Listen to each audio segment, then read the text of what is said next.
Hello, friends. Today we are going to be looking at the chapter Aim for the Stars, and this is the story of badminton champion Saina Nehwal. And before we get into the story, a little anecdote from the year 2012. In 2012, I wrote the biography of badminton champion Saina Nehwal, and this was just days before she won the first ever Olympic medal in badminton, the bronze medal at the London Olympics. So, this is an interesting book, but this one is an abridged version taken from the internet, various incidents which have happened in her life, right from the time she was born in Haryana to her parents' transfer to Hyderabad, and then, of course, her embracing the game of badminton. So, you need to know about Saina Nehwal, who was also world number one, and of course, still is one of the leading badminton players from India. Aim for the stars అంటే నక్షత్రాలను మీ లక్ష్యంగా పెట్టుకోండి, ఇది title.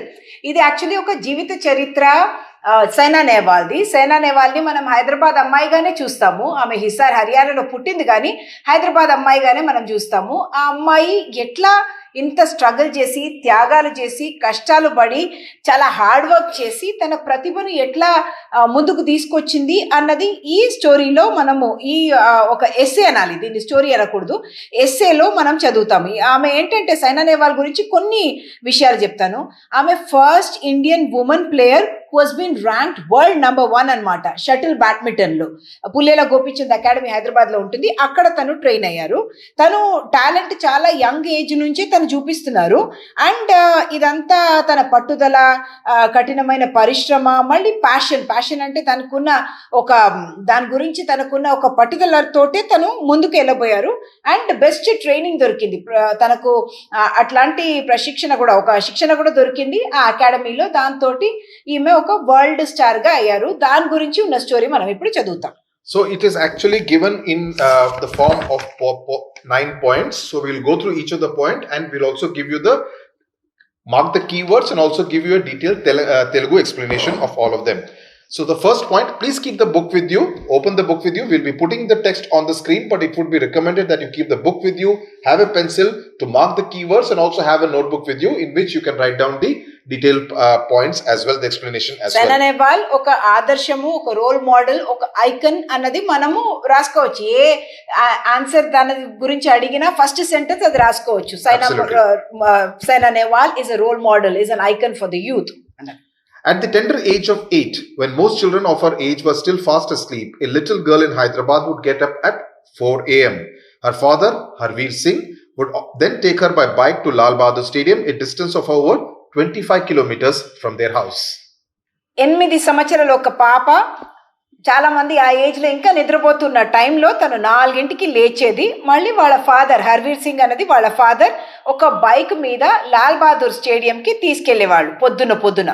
And for those of you who are familiar with Hyderabad would know Lal Bahadur Stadium is pretty much in the center of Hyderabad. వాళ్ళ ఇంటి నుంచి ఇది 25 kilometres, 25 కిలోమీటర్ల దూరంలో ఉంది. The sleepy girl carried 2 bags with her. One contained school books and the other badminton equipment. 2 బ్యాగులు పెట్టుకునేది. ఒక దానిలో బుక్లు ఉండేవి, ఇంకో దానిలో బ్యాడ్మింటన్ ఎక్విప్మెంట్ అనే దానికున్న సామాన్లు ఉండేవి. More often than not, the girl's mother would sit behind on the bike to make sure she did not fall off the bike because she would be sleepy at that time. వాళ్ళ అమ్మ కూడా very often వాళ్ళ mother కూడా వెనకాల కూర్చునేది అనమాట. ఎందుకంటే ఈ పాప నిద్రలో ఇట్లా పడిపోతుందేమో అని వాళ్ళ అమ్మ కూర్చొని పట్టుకునేది. 4 గంటలకు లేచేది కదా, అందుకని. At the stadium, the girl would receive rigorous training in badminton every day for 2 hours.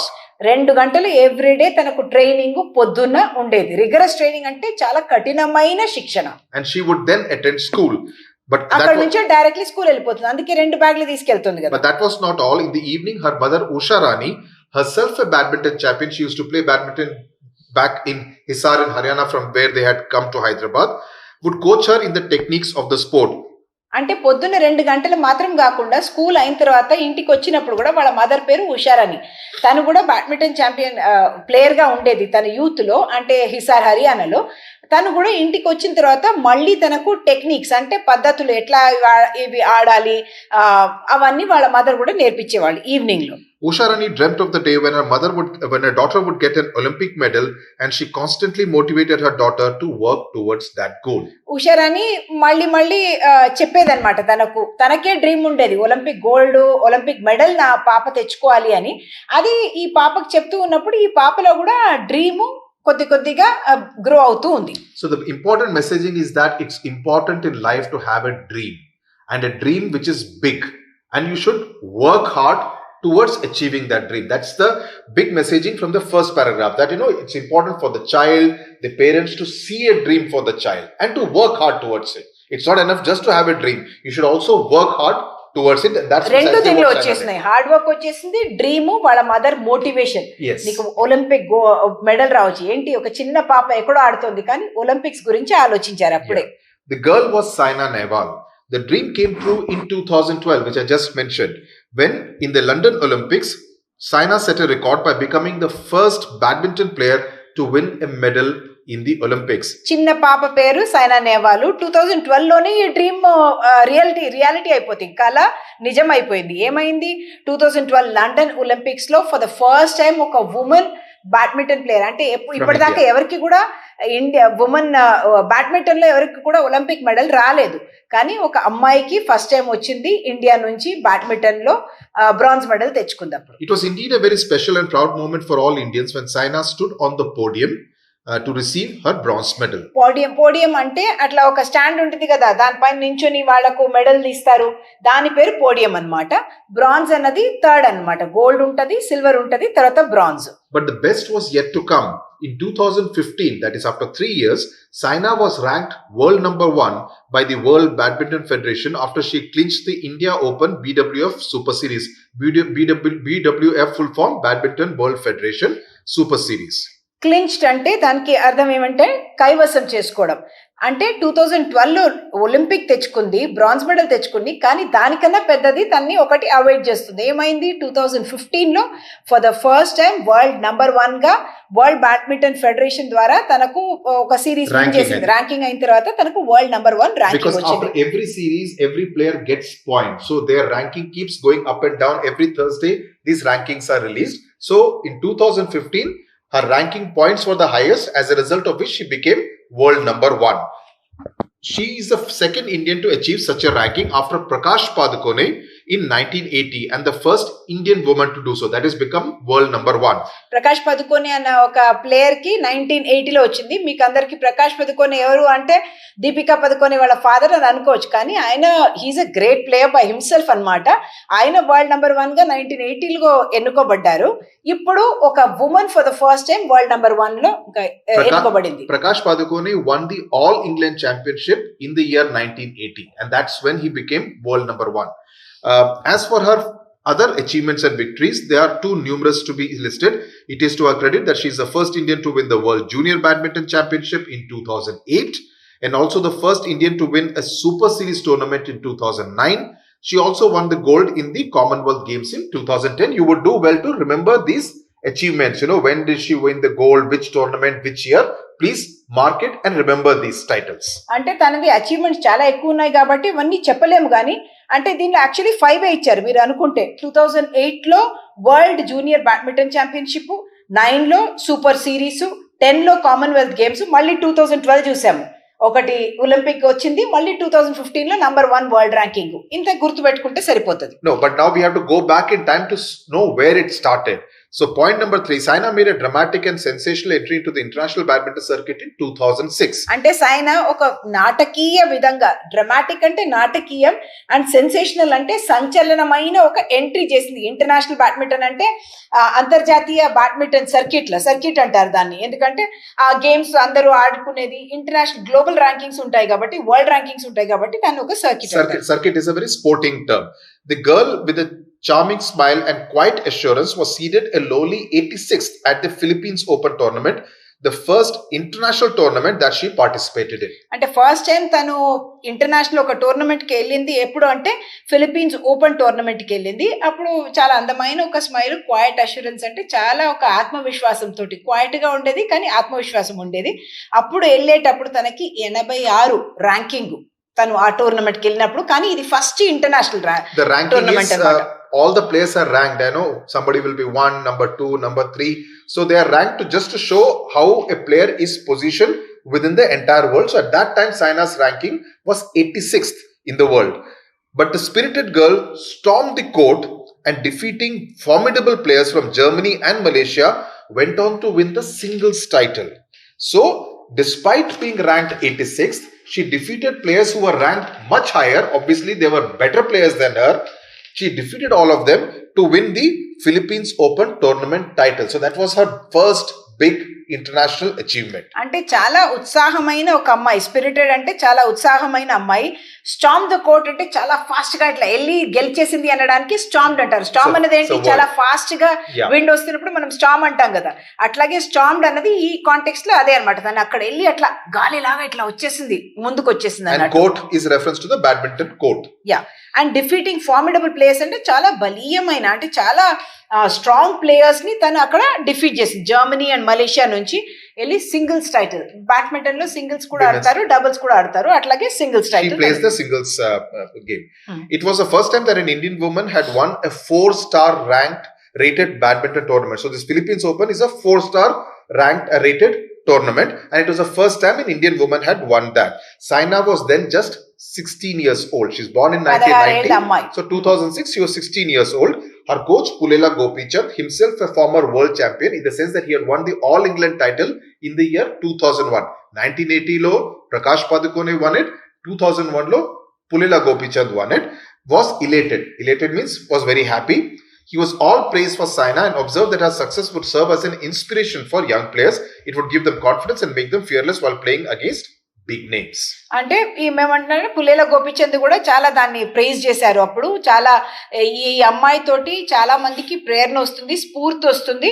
మళ్ళీ చాలా మంది యంగ్ ప్లేయర్స్ కూడా ముందుకు వస్తారు. ఎందుకంటే దీంతో ఏమొస్తుందంటే వాళ్ళకి ఆత్మవిశ్వాసం వస్తుంది. చాలా పెద్ద పెద్ద ప్లేయర్స్ ని ధైర్యంగా ఎదుర్కొని వాళ్ళని వ్యాంక్విష్ చేయడం, అంటే వాళ్ళని డిఫీట్ చేయడానికి కూడా వాళ్ళకి ధైర్యం వచ్చేసింది. In a country where cricket players are deified and the achievements of sportspersons in other fields largely ignored, Saina Nehwal has carved a niche for herself in badminton. ఇక్కడ డెయిఫైడ్ అన్నది వర్డ్ ఏంటంటే దేవునిలాగా చూడడం, ఆయన వాళ్ళను దేవునిలాగా పూజించడంని డెయిఫైడ్ అంటారు. And deified, the word comes from the word deity, D-E-I-T-Y. And cricket players ని మనం చాలా దేవుడిలాగా చూస్తాం కదా, పెద్ద స్టార్స్ లాగా, అదొకటి. మళ్ళీ వేరే స్పోర్ట్స్ ని ఇగ్నోర్ చేయడం, ఇగ్నోర్ అంటే వాళ్ళని పట్టించుకోపోవడం. అక్కడ తను ఒక నిష్ అంటే తన కోసం అని ఒక పొజిషన్, ఒక స్పేస్ తను సంపాదించుకుంది అని అంటున్నారు. షీ హస్ కార్వ్డ్ అంటే అది చెక్కేసుకోవడం, అక్కడ ఒక పొజిషన్ తన కోసం చెక్కుకోవడం అన్నమాట. It is only of late that sports like tennis, badminton and kabaddi are getting their due in the country. Due and meaning they are getting their recognition. You know, they are being recognized for what they are. ఇప్పుడే ఈ 3 games tennis, badminton, kabaddi అన్న దాని తర్వాతే వాళ్ళకు కొంచెం ఎవరైనా ఇవి కూడా ఇంపార్టెంట్ గేమ్ అని చూస్తున్నారు అని అంటున్నారు. The increasing popularity of these sports can at least be partially attributed to the superb performance of sportswomen like Sania Mirza, Saina Nehwal and PV Sindhu, another badminton player who has now come up in the last 10 years. అంటే ముగ్గురు కూడా హైదరాబాద్ నుంచి ఉన్న అమ్మాయిలు. Sania Mirza tennis player అన్నమాట, సైనా నెహ్వాల్ మనం చదువుతూనే ఉన్నాము, పివి సింధు సైనా తర్వాత వచ్చిన అమ్మాయి. Like many other sports persons, Saina is talented in other fields also. She's adept at karate and holds a brown belt. She was introduced to karate at a tender age, but she abandoned it when she was told that as part of the training, the instructor would run a motorbike over her. అంటే తను talent, ప్రతిభ తనకు badminton లో మాత్రం కాకుండా karate వేరే fields లో కూడా ఉంది. అట్లాగే అడాప్ట్ అనే వర్డ్ యూజ్ చేశారు. అడాప్ట్ అంటే ప్రవీణుడు అన్నట్టు ఒక మీనింగ్ వస్తుంది. కరాటేలో కూడా తనకు మంచి ఇది ఉండే, కానీ అది వదిలేసింది. ఎందుకంటే అక్కడ అన్నారట బైక్ మీ మీద నడిపిస్తారు కరాటేలో అని, అంటే అది భయపడి తను వదిలేసిందట. It is perhaps an irony that Saina Nehwal, the wonder girl who brought laurels to her country, was born in Hisar in Haryana. Hisar is a town in Haryana which is in northern India. Laurels అనే meaning ఏంటంటే దానికి కంట్రీకి తను తెచ్చిన పెద్ద పేరు దాన్ని laurels అంటారు. Yeah. Please write down the meanings of all the keywords, difficult English words that Uma is explaining in Telugu. It will help you understand the essay that much better. A state which has the worst male-female ratio of 1,000 to 879. That is, for every 1,000 males, there are only 879 females. Male female ratio అన్నది లింగ నిష్పత్తి అన్నమాట. ఇక్కడ హిసార్ అన్నది is the worst actually అంటారు. దానికి 1000 మంది మనకి జెంట్స్ ఉంటే, మేల్స్ ఉంటే, దానిలో ఓన్లీ 879 ఫీమేల్స్ ఉంటారనమాట. అంటే ఫీమేల్స్ చాలా తక్కువ ఉంటారు. That is for Haryana, the state. Yeah, state of Haryana. చాలా వక్రంగా ఉంటుంది అనమాట. యాక్చువల్లీ ఈక్వల్ గా ఉండాలి. బర్త్ లో యాక్చువల్లీ విమెన్ ఎక్కువ ఉంటారు, కానీ ఫీమేల్ ఇన్ఫాంటిసైడ్ నెక్స్ట్ లైన్ లో అది వస్తుంది. స్క్యూడ్ ఫిగర్స్ అంటే skewed figures speak untold tales of female feticide and female infanticide. Skewed అంటే ఈ వక్రంగా ఉన్న ఈ ఫిగర్స్ ఎందువలన అంటే ఫీమేల్ ఇన్ఫాంటిసైడ్ అంటే శిశువులను చంపేస్తారు కదా చిన్నప్పుడు, ఆడ శిశువుని హత్య చేస్తారు కదా, దాన్ని ఫీమేల్ ఇన్ఫాంటిసైడ్ అంటారు. అట్లాగే భ్రూణ హత్య, ఫీటిసైడ్ అంటే భ్రూణ హత్య, అది ఆడ భ్రూణ హత్య. దాన్ని ఐడెంటిఫై చేసుకొని ఈ పాప పుట్టబోతుంది అని తెలుసుకొని గర్భంలోనే చంపేస్తారు కదా, దాన్ని భ్రూణ హత్య అంటారు. దాన్ని ఇంగ్లీష్ లో ఫీటిసైడ్ అంటారు. Female foeticide, female infanticide. So know the difference between feticide and infanticide. Foeticide అన్నది వూంబ్ లో అంటారు. గర్భం అంటే వూంబ్, వూంబ్ లో ఉన్నప్పుడు చంపేది ఫీటిసైడ్. బయటకు వచ్చిన తర్వాత ఇన్ఫెంట్ గా ఉన్నప్పుడు అంటే బేబీగా ఉన్నప్పుడు చంపేది శిశు హత్య అంటారు. In fact, when Saina was born in 1990, she was born in March 1990, her grandmother refused to look at her for a month as she was deeply disappointed that a second female child had been born. Later, in 1998, the family shifted to Hyderabad, where Harveer Singh was posted as a scientist at the Indian Council of Agricultural Research. వాళ్ళ ఈ అమ్మాయి పుట్టిన తర్వాత, సైనా నెహ్వాల్ పుట్టిన తర్వాత వాళ్ళ నాయనమ్మకు అసలు సంతోషంగా లేదట. ఎందుకంటే రెండోసారి, అంటే ఫస్ట్ మనకి ఏం చెప్తున్నారు, సైనాకు ఒక అక్క కూడా ఉంది అన్నది. రెండోసారి పాప పుట్టింది కాబట్టి చాలా డిసప్పాయింట్ అయ్యి ఒక నెల చూడనే లేదట. కానీ తర్వాత వాళ్ళు హైదరాబాద్ వచ్చేసారు. అండ్ వాళ్ళ ఫాదర్ ఇక్కడ Indian council of agricultural research అని ఒక ఇన్స్టిట్యూట్ ఉంది, సెంట్రల్ ఇన్స్టిట్యూట్ ఉంది. దానిలో తను సైంటిస్ట్ గా, అగ్రికల్చర్ సైంటిస్ట్ గా పనిచేశారు.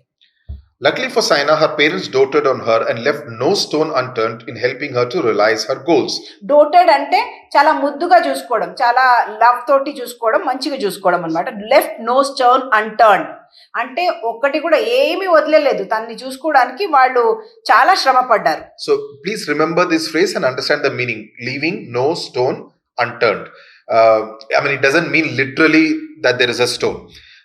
Such was their commitment and faith in her abilities that Harveer Singh withdrew the bulk of his Provident Fund savings when Saina was a child so that he could arrange the best training in badminton for her. Because in badminton, you need to spend on quality racket, shuttlecock, shoes, and of course for the coaching etc. ఇక్కడ commitment అంటే వాళ్ళ నిబద్ధత అంత ఉంది ఈ అమ్మాయి గురించి. అంటే చాలా మంది పెళ్లి కోసమే సేవ్ చేసుకుంటుంటారు కదా, అమ్మాయిలు పుడితే ఆమెకి రేపు పెళ్లి చేయాలి కదా అని. కానీ మీ ఫాదర్ ఏం చేశారు, ప్రావిడెంట్ ఫండ్ నుంచి, అంటే అది లాస్ట్ కి తీసుకోవాలి మనం రిటైర్ అయిన తర్వాత, ఆ డబ్బే ఆయన విత్డ్రా చేసి ఈ అమ్మాయి కోసం, ఈమె ట్రైనింగ్ కోసం పెడుతున్నారు. అంటే ఎంత ఒక కాన్ఫిడెన్స్ చూపిస్తున్నారు, ఎంత కమిట్మెంట్ చూపిస్తున్నారు ఆ పాప గురించి. Right. The sacrifices did not go in vain. Not only Saina world famous today, but she earns crores just in endorsements. Endorsements as in sponsors. You know, you do the advertisement for a particular brand, that is called endorsement. You are endorsing that particular brand. So the word endorse leads to endorsement. అంటే వాళ్ళ త్యాగాలు waste కాలేదు. దాంతో ఏమైంది, తను famous గా అవ్వడం కాకుండా తనకి ఎండోర్స్మెంట్స్ అంటే ఆమోదాలు దొరికాయి. ఆమోదాలు అంటే ఏదో ఒక ప్రోడక్ట్ కి తను అడ్వర్టైజ్మెంట్ చేస్తుంది అనుకోండి, తనకు డబ్బులు వస్తాయి అన్నమాట దానికి against. In recognition of her talent, Bharat Petroleum offered her a job when she was just 14 years old and had not even completed SSC. అంటే తను ఇంత ప్రతిభాశాలిగా ఉంది కాబట్టి భారత్ పెట్రోలియం వాళ్ళు తను 14 ఇయర్స్ ఉన్నప్పుడే 10th పాస్ అయ్యే ముందే తనకు ఒక జాబ్ ఆఫర్ ఇచ్చేశారు. It was yet another feather in her cap. Today, Saina is designated as a deputy manager at Bharat Petroleum. She has also received several awards such as the Arjuna Award in 2009 given to outstanding national sportspersons and the Rajiv Gandhi Khel Ratna Award in 2010 the highest award given in sports. అంటే ఇక్కడ another feather in her cap అనేది ఒక phrase. మళ్ళీ feather in her cap అంటే మళ్ళీ తనకు వచ్చిన ఒక ఆనర్ అన్నమాట. దాన్ని ఫెదర్ ఇన్ ద క్యాప్ అంటారు. అది తను భారత్ పెట్రోలియం జాయిన్ అయింది కదా, దాని తర్వాత తను డెప్యూటీ మేనేజర్గా కూడా ఇప్పుడు అయిపోయిందట. దాని తర్వాత తనకు చాలా అవార్డ్స్ వచ్చాయి. ఏమేమి అర్జున అవార్డు అనేది స్పోర్ట్స్లో వస్తుంది. దాని తర్వాత అవుట్ స్టాండింగ్ నేషనల్ స్పోర్ట్స్ పర్సన్కి ఇచ్చిన అవార్డు అది కాక రాజీవ్ గాంధీ ఖేల్ రత్న అవార్డు అనేది కూడా 2010లో వచ్చింది. అది హైయెస్ట్ అవార్డ్ ఇన్ స్పోర్ట్స్ అన్నమాట. అది కాక తనకు పద్మశ్రీ వచ్చింది, తర్వాత పద్మ భూషణ్ కూడా వచ్చింది. అండ్ ఎప్పుడు వచ్చినా తను ఏమనేదంటే, నా పేరెంట్స్ వాళ్ళ సపోర్టు ఎంకరేజ్మెంట్, వాళ్ళు నాకు ఇచ్చిన ఒక బ్యాకింగ్ తోటే నేను ఇంత అచీవ్ చేయగలిగాను అన్నది ఎప్పుడు అంటుంది. Saina's meteoric rise to success was not without its share of compromises. మీటియారిక్ అంటే చాలా ఫాస్ట్, వేగవంతంగా పైకి రావడం. వేగవంతంగా మీటియార్ అన్నది మనము స్కైలో ఉన్న దాన్ని అంటారు. వేగవంతంగా పైకి రావడం మీటియారిక్ రైజ్ అంటారు. Because a meteor rises like that, so that's from there the word meteoric comes. Not without its share of compromises. Compromises అంటే రాజీ పడడం, కొంచెం అడ్జస్ట్మెంట్స్, కొంచెం త్యాగాలు చేయడం అన్నమాట. Though a bright student, Saina was unable to complete intermediate as a grueling schedule left her with little time to attend classes. Grueling means a very, very tight and very difficult schedule, because badminton low, she had to spend a lot of time on practice. So it did not leave her with enough time to attend classes intermediate. It's rather surprising that for a girl who did not complete her intermediate, now her story is part of your intermediate English syllabus. అంటే తను intermediate కూడా complete చేయలేకపోయింది. ఆఫీసర్గా అయిపోయింది, ఇంత పెద్ద sports person అయింది, కానీ ఇంటర్మీడియట్ కంప్లీట్ చేయలేకపోయింది అన్నది తనకు మనసులో ఎప్పుడు బాధ అట. ఎందుకంటే బ్రైట్ స్టూడెంట్గా ఉన్నా చేయలేకపోయింది. ఎందుకంటే చాలా అసాధ్యమైన, ఆల్మోస్ట్ అసాధ్యమైన ఒక కైండ్ ఆఫ్ స్కెడ్యూల్ తనకుంది. అంటే అంత రొటీన్ ఉంటుంది, అన్ని గంటలు ప్రాక్టీస్ చేస్తుంది. మళ్ళీ ఎప్పుడెప్పుడు ఎగ్జామ్స్ ఉన్నాయి అప్పుడు కూడా తనకు బయట కంట్రీలో విదేశాల్లో ఆడుతూ ఉంటుంది. అప్పుడు అందుకని తనకి ఎప్పుడు అది మనసులో మాత్రం అదొక రిగ్రెట్, అంటే అది మాత్రం చేసుంటే బాగుంటేది కదా అని ఒక విచారం ఉండేదట. It is one of Saina's, moreover, she often played outside the country and so missed the exams. It is one of Saina's lasting regrets that she had to quit studies. The aura of glamour and fame that surrounds her belies the punishing schedule that she has to adhere to. So it's not easy what they have achieved, because behind we see the victory and standing on the podium, getting the medal. But behind that, it's a lot of hard work at the practice. And that's what we all need to remember. ఆరా అన్నది సౌరభం అన్నమాట. Glamour అన్నది ఇంద్రజాలం అనుకోవచ్చు మనము. Fame అన్నది of course కీర్తి. అంటే తనకు వచ్చిన ఆ గ్లామరు, ఫేము మనం చూస్తున్నాము, కానీ దాని వెనక ఉన్న విషయము మనకు తెలియట్లేదు అని. అంటే తను ఎంత కష్టపడి ఇదంతా సంపాదించుకుంది అనేది మనకు తెలియట్లేదు అంటున్నారు. In order to remain in form, she has to push herself to the limits, very limits of physical and mental endurance. Because sports, of course, it's a physical game that you need to be very fit. Tarvata, you also need to be very mentally very fit, that you always need to think that I can defeat, because many times players lose the game in the mind. If you don't have the courage to say that I can defeat, even though he's a better player than me, even though I am ranked 50, he's ranked number 2 or number 1 in the world, I can still defeat. So that mentally you have to be very strong, and that is what Saina has. Physically fit, mentally strong. అంటే form లో ఉండాలంటే ఎప్పుడు తను endurance అంటే ఎంతవరకు మీరు వెళ్ళగలుగుతారు అన్నది endurance అంటారు. దాని దాకా తను లిమిట్ కి వెళ్ళి రావాలి. ఫిజికల్ గా అయినా మెంటల్ గా అయినా ఆ శక్తి మాత్రం తనకు చేసుకోవాలి. She says I train for 8 hours a day so that I can play that 1 hour in a tournament at my peak ability. అంటే 8 hours ఎవ్రీ డే, 8 గంటలు నేను ట్రైన్ చేస్తేనే 1 గంట పీక్ పర్ఫార్మెన్స్. పీక్ అంటే హై, మనం ఎవరెస్ట్ పీక్ అంటాం కదా, అట్లాగే పీక్ పర్ఫార్మెన్స్ అంటే నా టాప్ పర్ఫార్మెన్స్ ఇవ్వాలంటే నేను ఆ 1 గంట ఒక టోర్నమెంట్ లో ఆడాలంటే డైలీ 8 గంటలు ప్రాక్టీస్ చేయాలి అన్నది. దాంట్లో మనకందరికీ కూడా ఒక లెసన్ ఉంది. ఒక రోజు ఎగ్జామ్ లో రాయాలి అంటే రోజు మనం చదువుకుంటే ఆ పర్ఫార్మెన్స్ అక్కడ వస్తుంది. Please mark this sentence, because this sentence can just come as a standalone and you can be asked to explain the context. Why has Saina said that? What is the context to it? And what is the larger message from this kind of a sentence that she is saying? So please mark these kind of important sentences also. The strict regimen has to be maintained even outside the court. Though Saina loves to gorge on chocolates, ice creams and her mother's aloo parantha, she has to keep a strict check on her diet. ఇది strict regimen అంటున్నారు. Regimen అనేది regiment అన్న word నుంచి వస్తుంది. అంటే ఒక almost ఆర్మీలో అంటారు కదా, ఒక స్కెడ్యూల్ కి మనం వర్క్ చేయాలి అన్నట్టు రెజిమెన్ అన్నది స్ట్రిక్ట్ రెజిమెన్. అది కూడా మనం స్ట్రిక్ట్ గా ఫాలో అవ్వాల్సిన అవసరం ఉంటుంది. కోర్టులో మాత్రం ఆడితే చాలదు, కోర్టు బయట కూడా ఉండాలి. ఏముండాలి అంటే తనకు చాలా తినడం అంటే చాలా ఇష్టమట. వాళ్ళ మదర్ చేసే ఆలు పరాఠాలు కానివ్వండి, ఐస్ క్రీమ్స్ కానివ్వండి, చాక్లెట్స్ కానివ్వండి, అందరికీ ఇష్టమే కదా, ఇవన్నీ తినాలని అనిపిస్తుందట. కానీ దాంట్లో కూడా ఒక డిసిప్లిన్ పెట్టుకుంటేనే మనం ఫిజికల్ ఫిట్నెస్ గా కూడా ఉంటాము అని అంటున్నారు. So for all sports person, in fact for all of us, what we eat is also as important as the exercise that we do on a daily basis కదా. So strict check on diet. Diet అంటే మనం తినే భోజనాన్ని diet అంటాము. ఈ sports persons కానివ్వండి, models కానివ్వండి, ఒక డయట్ అనేది పెట్టుకుంటారు. మనకు కూడా అది వర్తిస్తుంది అనుకోండి. అది హెల్తీ డయట్ గా ఉండాలని. Once on a visit to Malaysia, Saina had put on 7 kg as she had deviated from her diet. At that time she was eating things which she should not have eaten, that she was not supposed to eat as a sports person, and as a result of that she had put on 7 kg more than what her weight should be. After that experience, she had to take the permission of her coach, that is Pulila Gopichand, before celebrating a victory with an ice cream. So even if she won a tournament, if she had to celebrate by eating an ice cream, she needed to take Pulila Gopichand's permission for that. అంటే ఒకసారి Malaysia వెళ్ళినప్పుడు తను హ్యాపీగా తినేసింది, ఏదేదో తినేసింది.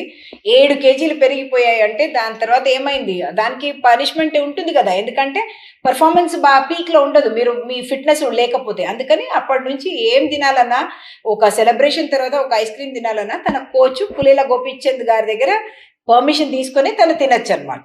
Saina has had her lean patches, and there were times when she almost lost faith in herself. In 2013, in fact 1 year after she won the Olympic bronze medal. ఈ line మళ్ళీ తన మెంటల్ ఫిట్నెస్ గురించి మాట్లాడుతున్నారు అనమాట. Lean patches అంటే కష్టపడే చాలా మంచి కాలం కాకుండా ఉన్న దాన్ని లీన్ ప్యాచ్ అంటారు. And last faith in her self అంటే ఆత్మవిశ్వాసం కూడా కోల్పోయే ఒక పరిస్థితి తనకు వచ్చిందనమాట. In 2013, Saina lost many matches. Her rankings plummeted, that is, they dropped sharply, and critics nearly wrote her off meaning, they said that అయిపోయింది, ఈమెతో కాదు, ఈమెతో ఇంకా కాదు అన్నట్టు రాసేసారట. ఇది ఎప్పుడు మీరు 2013 అనేది గమనించండి.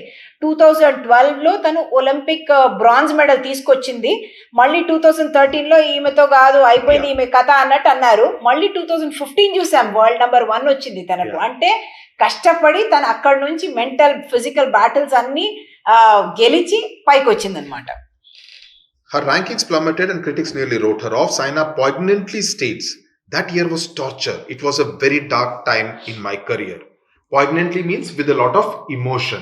And she says that year, that is 2013, was torture because it was a very dark time, because she was losing matches, she was mentally not strong, her game was not getting right. What in cricket we say, no, this cricketer is off form. So something like that was happening with Saina's badminton career. ప్లమెటెడ్ అన్న word ఏంటంటే sudden గా కిందికి పడడం పేరు ప్లమెటెడ్ అంటారు. Torture, తనకు నరకం అనుభవించింది ఆ ఇయర్ లో. అంటే చాలా డార్క్ టైం, చాలా ఒక దాన్ని డార్క్ ఫేస్ అంటాం కదా, ఎప్పుడైనా మనకి చీకటి కాలం, అట్లాంటి ఒక కాలం తను అనుభవించిందట. She confesses that she even considered quitting the game altogether, that is leaving the game of badminton altogether in 2013. అంటే వదిలేసుకుంటాను నేను, అసలు నాకు గేమ్ ఇప్పుడు వద్దు అనుకుంది, అంత నిరాశ పడిపోయింది అనమాట.